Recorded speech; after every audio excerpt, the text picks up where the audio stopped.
Good morning friends and welcome to my channel cherry and মা। আজকের ব্লগটা train থেকে স্টার্ট করলাম। তো এখন বাজে প্রায় 9টা। তো আমরা যাচ্ছি রিয়াদের বাড়িতে। তো যাবো রিয়াদের কুমারটুলির বাড়িতে। তো তোমাদের এর আগে রিয়াদের কুমারটুলির বাড়িতে দেখানো হয়নি, কেননা রিয়াদের নতুন ফ্ল্যাটে যাওয়া সবসময়। তো আজকে যেহেতু মেসোমশাইয়ের শ্রাদ্ধানুষ্ঠান কাজ, মানে রিয়ার শ্বশুরমশাই কত হয়েছেন তোমাদের বলেছিলাম, তো আজকে মেসোমশাইয়ের কাজ, তো সেই জন্য যাওয়া হচ্ছে। আর আমরা ট্রেনে করে যাবো হাওড়া পর্যন্ত, সেখান থেকে ফেরি করে বাগবাজার পর্যন্ত যাবো। তো চেরি আমার পাশেই বসে আছে, ট্রেনটা বেশ ভালোই যাচ্ছে। আর যেহেতু স্যাটারডে তো ভিড়টা একটু কমই আছে। এর আগে যখন তারাপীঠ গিয়েছিলাম তো সোমবার ছিল বলে প্রচণ্ড ভিড় হয়েছিল ট্রেনেতে। তো এবারে ভিড়টা অতটা ছিল না, ফাঁকা ফাঁকা, বেশ ভালোই যাওয়া হয়েছে। তো আমরা এখন ফেরিঘাটে চলে এসেছি, দেখতে পাচ্ছ সামনে আছে হাওড়া ব্রিজ। তো এর আগে লঞ্চে সেরকম বিশেষভাবে চাপা হয়নি, কেননা রিয়াতে পুরোনো বাড়িতে সেরকম বিশেষ যাওয়া হতো না। একবার দুবারই গিয়েছি, তবে লঞ্চে করেই যাওয়া হয়েছে তখন। এর আগে আমি লঞ্চ কোনোদিন চাপিনি, রিয়াদের বাড়ি যাওয়ার সময় শুধুমাত্র লঞ্চ চেপেছিলাম। চেরি চেরি তুমি গিয়ে চাপবে লঞ্চে? চেরি লঞ্চে চাপবে? তো আমরা এখন লঞ্চে উঠে পড়েছি, আর চেরিকে মায়ের পাশে বসিয়ে দিয়েছি। আমি বসিনি, আমি জায়গা ছিল যদিও বা, তবু বসিনি। আমি ভাবলাম একটু ভিডিও করতে করতে যাবো, তো গঙ্গাটা দেখতে দেখতে যাবো, বেশ ভালো লাগবে। তো সেই জন্য বসা হয়নি। তো এই যে সামনের লঞ্চটা দেখছো, এটা আর্মেনিয়া যাবে। তো এইটা আগে ছেড়ে দিয়েছে, এটা আমাদের পরেই এসেছিলো, তারপর বাগবাজারটা ছেড়েছে। তো এই লঞ্চটা বেশ ভালোই ভিড় হয়েছে। আমাদের লঞ্চটা ভিড় হয়েছে, তবে এর মতো অতটা হয়নি। তো সামনে দেখতে পাচ্ছ হাওড়া ব্রিজ, আর হাওড়া ব্রিজের তলা দিয়ে যেতে খুব ভালোই লাগে। লঞ্চে চেপে সাধারণত এই সমস্ত দৃশ্যগুলো দেখতে দেখতে যেতে বেশ ভালোই লাগে। আর সামনে আছে আমাদের গঙ্গা নদী। আমি না ছোটোবেলায় কোনোদিন লঞ্চ বা নৌকা চাপিনি, আমার না জল দেখলে খুব ভয় লাগতো। আর সেরকম বিশেষ কোনো জায়গায় যাওয়ারও ছিল না যে লঞ্চ চাপবো। মা বাড়ি যেতাম তখন ট্রেনে করে যেতাম, কিন্তু গাড়ি বুক করে যাওয়া হতো। তো লঞ্চে শুধুমাত্র রিয়াদের বাড়ি যখন বুবনদের বাড়ি গেছিলাম, তখন খেয়া পেরিয়ে গিয়েছিলাম, তখন যেতাম, তখন নৌকা ছিল, লঞ্চে করে যাওয়া হতো না। তো দেখো চলে এসেছি বাগবাজারে যেটিতে। এবার আমরা নামবো এখান থেকে রিয়াদারি প্রায় হেঁটে 5 মিনিট লাগে সময়। আর আমরা ভেতরে দিয়ে মেন রোড দিয়ে যাবো না, মেন রোড দিয়ে যেতে গেলে অনেক সময় লাগে, ভেতরে রাস্তা দিয়ে সেখান দিয়ে যাবো। আমরা এখন নেমে পড়েছি বাগবাজারে, যাচ্ছি এখান থেকে হেঁটে রিয়াদের বাড়ি। মিনিট 5 লাগে। তো বেরিয়েছিলাম সকালবেলার ব্লগটা স্টার্ট করতে পারিনি, এত তাড়াতাড়ির মধ্যে বেরিয়েছিলাম। তো ট্রেনটা ছিল 8টা 45। ট্রেনটা ঠিকই এসছে। তো এবার যাচ্ছি রিয়াদের বাড়ি, চলো ব্লগটা দেখতে থাকি। তো এটা হলো রিয়াদের বাড়ির সামনের ঘাটটা। তো এখানেই রিয়াদের সমস্ত কাজ করা হয়। আর রিয়াদের বাড়ি যেতে গেলে এই রেল লাইনটা পার করে যেতে হয়। ভেতর দিয়ে যাবো, যেহেতু ভেতরে গলি টলি দিয়ে যেতে হবে। মেন রোড দিয়ে যেতে হলে সময় বেশি লাগে। আর এই উত্তর কলকাতার রাস্তা গলি না আমার একদম বুঝতে পারি না। মা তো তবু আসতো, তবু বুঝতে পারে। আর চেরি বাপা এর আগে একবার এসেছিলো, যখন রিয়া মশাই কাজ করতে এসেছিলো, মানে দাহ করতে এসেছিলো, তখন এসেছিলো। তো চেরি বাপা বাইরে চিনতে পেরে গেছে। তো আমরা এখন চলে এসেছি হলেতে। আর রিয়াদের কুমারটুলির বাড়িটা একটু স্পেস কম আছে, তো সেই জন্যই ওদের হল বুক করা হয়েছিল, সেখানে সমস্ত কাজ হয়েছে। আর চেয়ে দেখো এসেই লাপালাপি তাপাতাপি আরম্ভ করেছে, আর খাচ্ছে কর্নেটা আইসক্রিম। তো ইনি হলেন রিয়া শ্বশুরমশাই।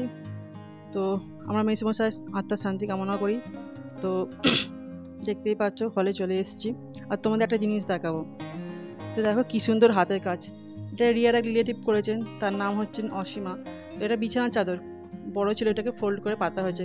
হাতের কাজটা খুবই সুন্দর, তবে আজকালকার দিনে এই ধরনের কাজ আর দেখাই যায় না। তো চেরি এখানে এসেও দাদাদের পেয়ে গেছে, তো তাদের সঙ্গে খেলতেই ব্যস্ত। আর দাপাদাপি চেরি অনেকদিন ধরে এটা মিস করছিল, অনেকদিন ধরে দাপাদাপি লাফালাফি করতে সময় পায়নি, সুযোগও পায়নি। তো সেইটাই চেরি এখন করছে। আর যেহেতু এত বড় জায়গা, তো চেরি খেলাধুলা করতে বেশ সুবিধা হচ্ছে। তো আমরা এখন বসে আছি, চেরি পাপা গল্প করছে। তো আমরা 3 জন এখন বসে আছি। রিয়া পুরোনো বাড়িতে সমস্ত কাজ টাজ মিটিয়ে চলে এসছে এখানে এই হলেতেই। তো আমরা 3 জনে বসে আছি, আর চেরি পাপা বসে আছে এখানে। তো যাই হোক, যেটা হয় আর কি, অনেকদিন পরে দেখা হলে, দেখা সাক্ষাৎ হলে যে সমস্ত গল্প, সেই সমস্ত গল্পই আমরা করছি।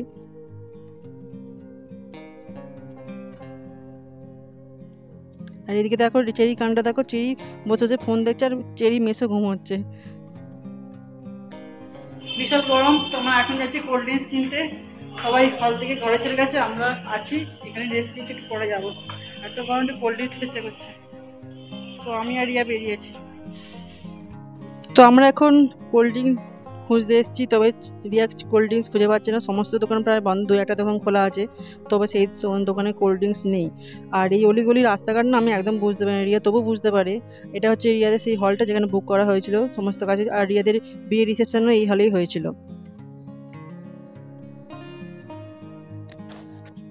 কুমারটুলিতে আসবার ঠাকুর দেখবে তা কি হয়? তো এখন থেকে সমস্ত ঠাকুরের কাজ টাজ আরম্ভ হয়ে গেছে, দুর্গা ঠাকুরের তো কাঠামো বাঁধা আরম্ভ হয়ে গেছে এখন থাকতেই। আর এখানে না খুব ভালো লাগে, রিয়া বলে যখন এই দুর্গা পুজোর 1 মাস আগে থেকে কুমারটুলিতে দেয় তখন থেকে পুজো নাকি আরম্ভ হয়ে যায়। এত ভালো লাগে দেখতে, বড় বড় ঠাকুর সমস্ত কিছু দেখতে বেশ ভালো লাগে। উত্তর কলকাতা তো এটাই ঐতিহ্য না, কুমারটুলির ঐতিহ্য। তো সমস্ত ঠাকুর ঠাকুর দেখতে দেখতে আমরা হাঁটতে হাঁটতে যাচ্ছি বাড়িতে, রেডি হব, রেডি হয়ে আবার হলে চলে আসবো।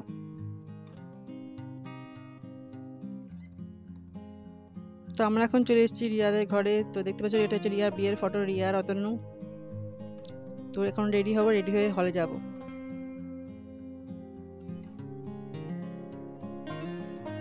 আর এটা হচ্ছে রিয়াদের ওপরে ঘরটা, নিচে একটা ঘর আছে। আর চেরি এখানে যাবার জন্য, বাড়ি যাওয়ার জন্য ব্যতিব্যস্ত হয়ে গেছে। তো চেরি কাণ্ড দেখো, হলে এসে শুয়ে পড়েছে। সারাদিন শোয়নি তো, সেই জন্য না সন্ধ্যেবেলার ঘুমটা পেয়েছে। দুপুরবেলা ঘুমলে এতজন জেগে থাকতো সন্ধ্যেবেলা, তো চেরি এসেই ঘুমিয়ে পড়েছে। তো আমরা এখন বসে আছি, আর সবাই জল খেতে ব্যস্ত, আর আম পান্না খেতে ব্যস্ত। আর রিয়া হচ্ছে এখন করছে একটা কাজ। তো রিয়া করছে রিয়া শ্বশুরমশাই ফটোর সামনে ধূপ দিচ্ছে। যখনই রিয়া ধূপটা বন্ধ হয়ে যায় তখন রিয়া ধূপটা দিয়ে আসছে। তো দেখো চলে এসছে বিকি, মেসোমশাই, মাসি আর শম্পা।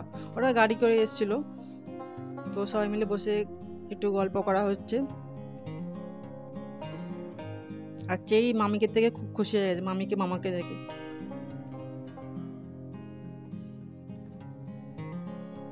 তো এখন বাজে রাত্রি 11:30। তো আমরা ডিনার করে চলে এসেছি। রিয়া অতনু এখনো ডিনার করেনি, লাস্টে করবে। তো চেরি এখনো খেলতে ব্যস্ত, আর চেরি রাইস খেয়েছে, শুধুমাত্র রাইস আর দই কাতলা গ্রেভি দিয়ে খেয়েছে। তো সবাইকে ডিনার মোটামুটি কমপ্লিট হয়ে গেছে, আর চেরি এখনো খেলতে ব্যস্ত। তো এখন বাজে 11:55। তো আমাদের খাওয়া কমপ্লিট, অতনু ওরা খেতে গেছে। তারপর আমরা বেরিয়ে পড়বো, যাবো রিয়াদের নতুন বাড়িতে। পুরোনো বাড়িতে ব্যাগটা লাগেজগুলো রেখেছি। তো এখান থেকে পুরোনো বাড়িতে যাবো, লাগেজটা নিয়ে তারপর ওলা কি উবের জব বুক করবো, তারপরে চলে যাবো। বাড়িতে করতে দুটো পেয়ে যাবে। তো আজকে এত গরমের মধ্যে, এত গরম বলতে অন্য দিনের থেকে গরম যথেষ্ট কম, তাহলে গরমই লাগছে। এত ঠান্ডা জল আর আমপান্না খাওয়া হয়েছে যে ডিনারটা এরকম ভালোভাবে করা যায়নি। তো সমস্ত কিছু মাছেরই আইটেম ছিল। তো পাতলা মাছ ছিল, দই কাতলা ছিল, ফিশ প্যাকেট ফ্রাই ছিল। তো একটা একটা করে জাস্ট খাওয়া হয়েছে। জল থেকে প্রচণ্ড পেটটা পুরো ভর্তি হয়ে গেছে, কিছু খাওয়াই যাচ্ছিলো না। জলটা খেতে বেশি ভালো লাগে। তোমাদের খাওয়া কমপ্লিট, এবার রিয়াদের খাওয়া কমপ্লিট হলে আমরা বেরিয়ে যাবো বাড়ি করতে। রিয়াদের বাড়ির মধ্যে দুটো তো বেরিয়ে যাবে, এখনই বাজে 11:50। রিয়ারা আসবে। আর চেরি এখনও, চেরি দেখো চেরি কী করছে। চেরি এখন ফড়িংয়ের মতো লাফাচ্ছে। চেরি সারা দুপুরটা সারা সকালটা এরকম করেছে, সন্ধ্যে থেকে একটুখানি ঘুমিয়ে নিয়েছে, তারপর আবার উঠে আবার এরকমই করছে।